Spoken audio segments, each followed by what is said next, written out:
Welcome to Get Moving TV. I'm Dr. Chris Landon, and I serve as your host. Here in Ventura County, we have many things going on. We have an innovation center. We have lots of service clubs with love and service. We have Lions, Kiwanis, Optimists, Rotary Club, all kinds of things where people are working in their communities, working to remake their community a better place. City Center, with the homeless women who are finally being reunited with their children now that they have a place to live. So through the Innovation Center down at the Ventura County Community Foundation, I was fortunate enough to meet a number of people, among them being Paymon, who's a guest today. And we got talking in the hall just about, well, love and service and some things that he wanted to get done. So we're going to go over a couple of things. So Paymon, welcome to Get Moving TV. Thank you so much for inviting me, Dr. Landon. And so you live in Ojai, and I got a chance to see the cows and the sheep and the fig trees, but also a family that you really worked on, letting them know that love and service is part of their lives as well and in the future. What kinds of projects are you working on now? We've got certainly well, tell us a little bit about your background, and we'll put that in perspective. Of course. I am an attorney right now and the founder of Chosen Lawyers, which is a communication platform for lawyers who are willing to serve their communities on a very personal and loving and caring level. And it's been a very sort of, how can I say, a very close encounter with who I am and what I am trying to do with my own life. It's more of a career, it's more of a corporation, it's a calling for me. And in order for us to do some positive things in our communities and in our world, for that matter, we get involved in many causes. And one of them is a visual legal dictionary. I know it's a mouthful, but it's the world's first visual legal dictionary, I might add. I've been working on it for about 6 years now. And in this case, we are putting together about 4,000 legal terms in very simple ways, and then have lawyers to define them in their own field of practice. And then with the help of people, talented people that I met here, hopefully, we're going to animate them. We're going to utilize graphics, sound, music, whatever that it takes to define legal terms and sort of demystify that heavy jargons that even some lawyers don't understand, let alone lay people. And to me, that's empowering the people. And that is really what weaves together our society. It's our legal system, it's our justice system. And if people don't understand the legal terms, it's very hard to deal with them. And in the long run, this also helps us prevent from certain frivolous lawsuits that are being filed by people who don't really understand their own positions, the consequences of their own actions, and they clog up our justice system. And more than that, also, we are trying to bring in lawyers into our platform that collectively we basically help everyone. And that is the essence of our Constitution, that it's supposed to be there for the voiceless and the defenseless. And we're finding innovative ways to actually make that a reality. I was just on jury duty, and that's, of course, everybody's terror that I'm going to be on jury duty in a 3-month-long murder trial or whatever. And the start of the day, they had 48 cases, and the jury room was filled to overflowing, so they could fill all those courtrooms. And then by noon, they were down to 33. And then by 3 o'clock, they were down to 12, and then by 3:30, they're down to 0, because so much of it occurs not in the chamber, but just the negotiations just outside. Did you see this kind of a better understanding by the plaintiffs and the defendants that just understanding the terms better, understanding the law better is going to keep us from having all those cases? I think you're correct, yes. After all, if we know what we are facing, then we would probably settle a lot of these cases prior to even get anywhere. And so, yes, it will help. Well, what you and I have talked about your underlying engine, I guess, for chosen lawyers is personal injury. You and I were on the highway there because, well, tell us what kind of injury occurs as people throw a beer bottle, because I picked up, I don't know, 2 beer bottles and aluminum foil. Truckers were honking. I'm hoping was appreciation, I think so, for that orange jacketed, helmeted. So what can we do to be better, I don't know, custodians of our own highways? Dr. Landon, you were a great picker, by the way. That is one of our sort of standing for causes. Yes, our platform has personal injury lawyers, very good ones, in fact, as well. And but the main purpose for us cleaning roads is actually twofold. Number one is humility. Everybody wants to talk about compassion and humility. To us, these are not words, I don't know, they're not nouns, they are verbs, they are actions, and we try to actually show it by doing it. Number two, I don't know if you know this, but about 96,000 accidents happen on our roads because of falling objects from other vehicles or junk on the road. Because people swerve, they try not to hit, I don't know, a glass or a falling ladder. We've seen everything. And about 19,000 people get injured by these preventable accidents. About 900 people die because of this. In fact, I read in a report that a 29-year-old young man who was driving with his wife, and a little piece of metal fell from a truck and basically pierced through his windshield and killed him right away. Obviously, dead people can't drive, so he swerved into an oncoming traffic, and his wife almost died as well. So I think we all can reduce at least these accidents by spending 5-10 more minutes of our time securing our cargo to see, if something is falling, if our vehicles are unsafe, we should make sure that they are safe, they are roadworthy.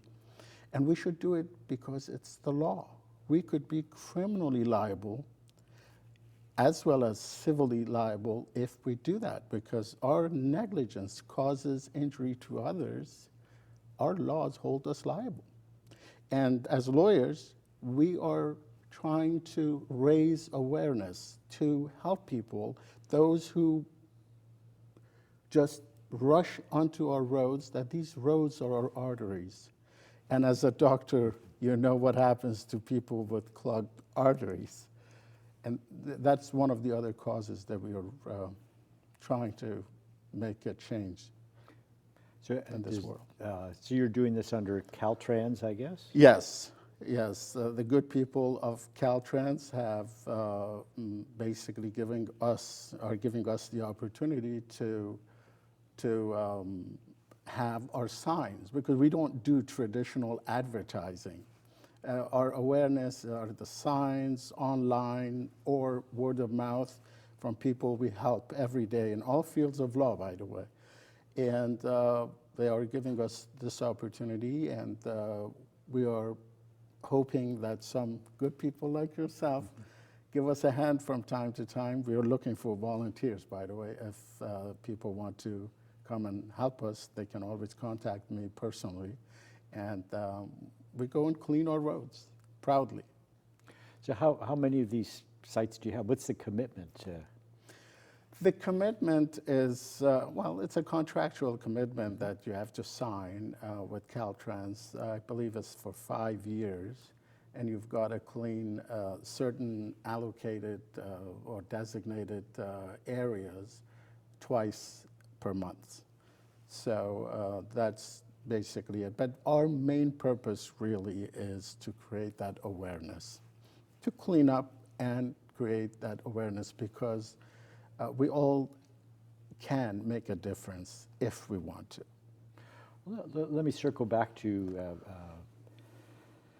the Legal Visual Dictionary, and you met earlier today with Kathy. Wonderful lady. And so people just don't understand what we have here and what's available for nonprofits, and that the students need projects. So what kind of things did you guys talk about as potentials? Because again, some of these students come in with more capabilities than others. Some are just coming in and learning to the test, I guess. Well, I spoke to Kathy. She was gracious enough to show me around, to introduce me to some of your creative people, the creative people here. And I think there is a great potential that we can basically produce the whole visual legal dictionary with this place's help. They are highly talented. They have pretty much all the equipment we need. They have a studio. So the whole idea is that we get lawyers to contribute, to donate some funds and some of their time, and bring them hopefully here or shoot them in their offices to define legal terms in very simple ways. And I explained it to them. This is what, and they were all happy to be a part of this. And obviously, we are not planning, we are not expecting to sell it or generate any revenue. So we will be asking for donations from everyone, whomever that wishes to help, because informed people are good generally, and we should try, at least. Well, one thing, when I try and teach doctors, we had a 30-minute video, we had a 1-hour video, I shut to 30 and finally down to 10, and unless there's a cat in it somewhere, nobody really watches it anymore. So we're really down to these 1 to 3 minute micro lessons that we try and get things across as quickly as possible. And then everybody's used to some pretty high-level, sophisticated production. What kinds of things did you guys talk about in terms of making it visually appealing and that really show off the capabilities of the students? Well, you touched upon it beautifully, and as they say, a picture tells 10,000, or better than 10,000 words, but we want to use 10,000 pictures to define one word. The whole idea is we're not going to just define it and let a lawyer says, for example, what is assault or what is burglary. We want to define it in context and then give examples with the help of animations, graphics, and these people are fantastic. They can help. And in fact, most businesses should utilize the services here, because I was so impressed. Everyone is very eager to help, and but creatively, that's the whole point. I don't want to get, I graduated from film school myself, so I did TV animation for a long time. And I'm trying to utilize all of my experience together with people like Kathy, yourself, and the rest of the people here, and hopefully to produce this visual dictionary that everyone can have access to free of charge. And also, Ventura, we want businesses to hire the kids who graduate from here with these incredible skills that they've developed while they Of course. develop materials for Paymon. Of course. So to me, gift of knowledge, accurate knowledge, is very important. In fact, I tell people and I say, if knowledge is power, accurate knowledge of law is the ultimate power, especially in a democracy, especially in a system that prides itself on rule of law, liberty, and pursuit of happiness. Well, Paymon, thank you so much for joining us today. My pleasure. And we really look forward to helping you with your visual dictionary, and we'll watch the signs on the way to Santa Barbara for chosenlawyers.com. We'll find a way to volunteer to help with the highways, preventing those accidents. We'll stop throwing beer bottles out the window. We'll tie down ladders and pieces of wood and really make the world a better place. I do appreciate it, and you could get a big hefty ticket if a police officer sees that you do dropping All right. willingly. Right, Well, thank you so much. Ventura, we'll be right back. Ventura, welcome back. Again, we have the Innovation Center here in Ventura County, but I really try and keep track of new technologies. We have a technology center both here in Ventura County, but when I'm at the HIMSS, we have the Intelligent Health Pavilion. When I'm at the North American Cystic Fibrosis Conference, we have an Innovation Center. So in keeping track of all these things, one of the things that happened in 2005 was I was invited back to the National Institute of Health for the Iraqi war dividend. What can we do in terms of for people who've had amputations due to the Iraq war? Is there any good that can come out of that? So one of the things that we've followed, I was looking at very carefully, was something in 2004 that I saw coming out of Japan. So with me today, Taku, you've welcome to the United States here. Thank you. And so just how did you get involved with Cyberdyne, more than them just making the Terminator and coming back from the future there? What was your, have you been with the company since 2004 or? It's been 7 years for me to work as a salesperson for Cyberdyne Inc. Before that, I was also a salesperson for CNC turning machine. Oh. And driving around the Kentucky, Tennessee, Indiana. And after the 9/11, the economy turned down. I experienced it. Also, Japan had a big earthquake, and the economy got upside down. So I had to go back to Japan. And at the time, what I experienced is I need to pursue the most developed, the cutting edge technology. That's why I found this job, and that's why I started this job.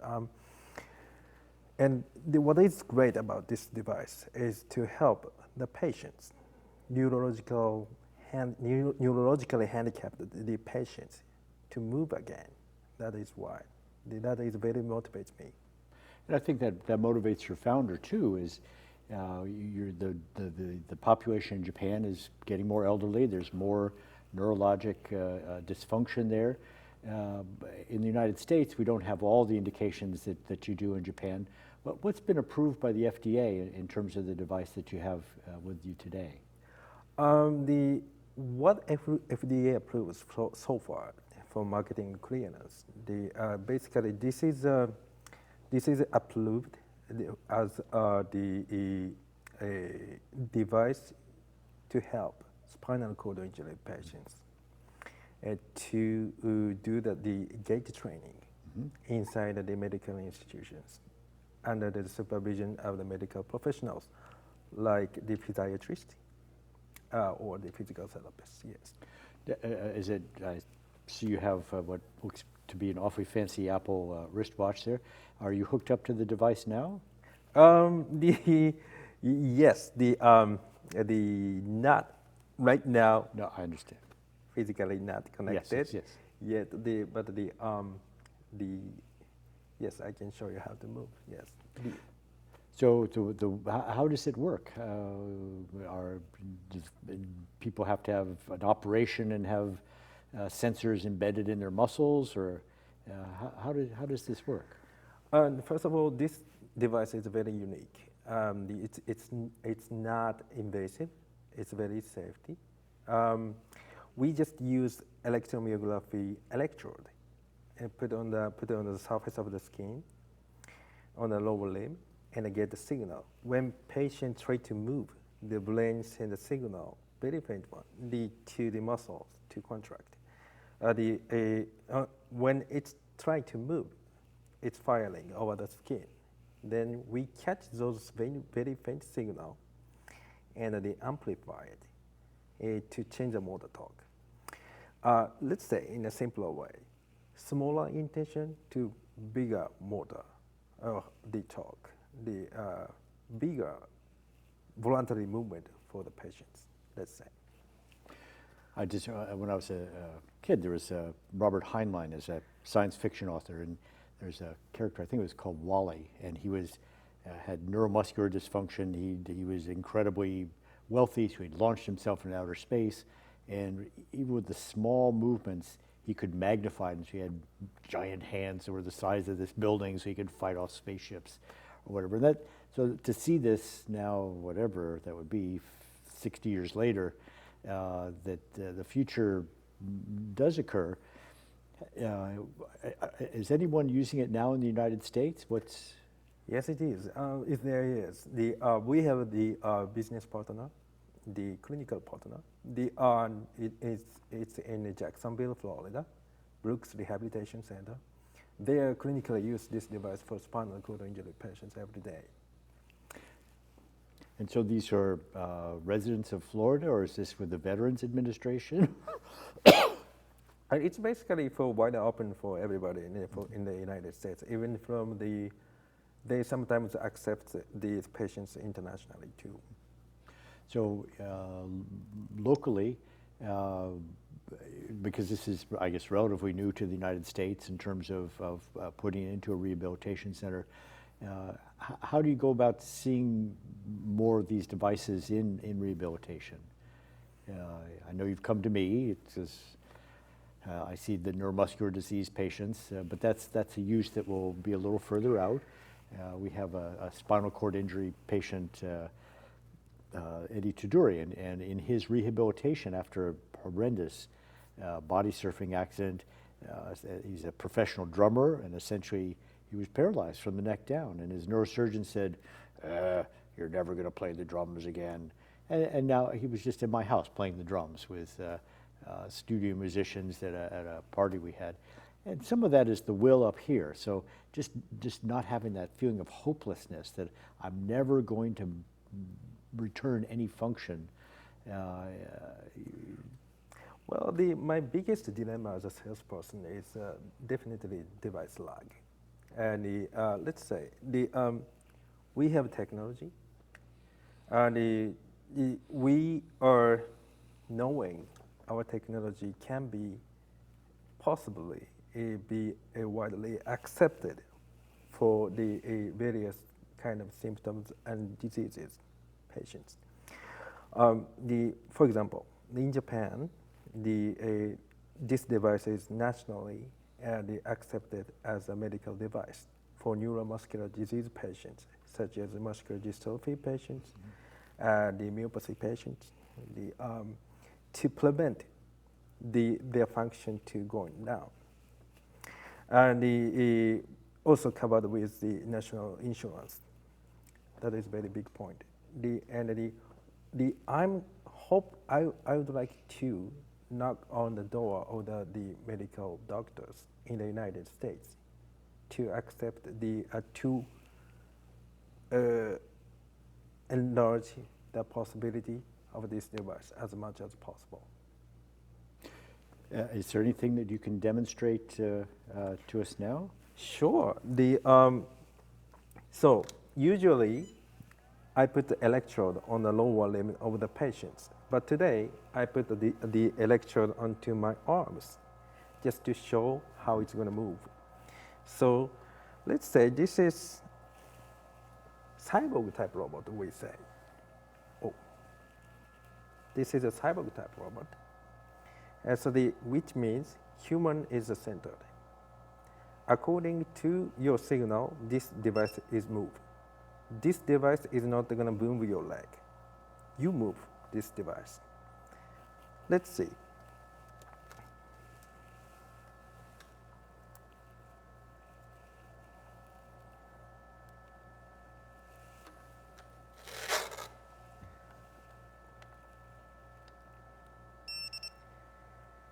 So if I bend, it's going to bend. If I extend, it's going to extend. If I go slowly, it's going to go slowly. So can you see? It totally moves according with my will. So you can imagine stroke patients can get more power, active power, in earlier stages.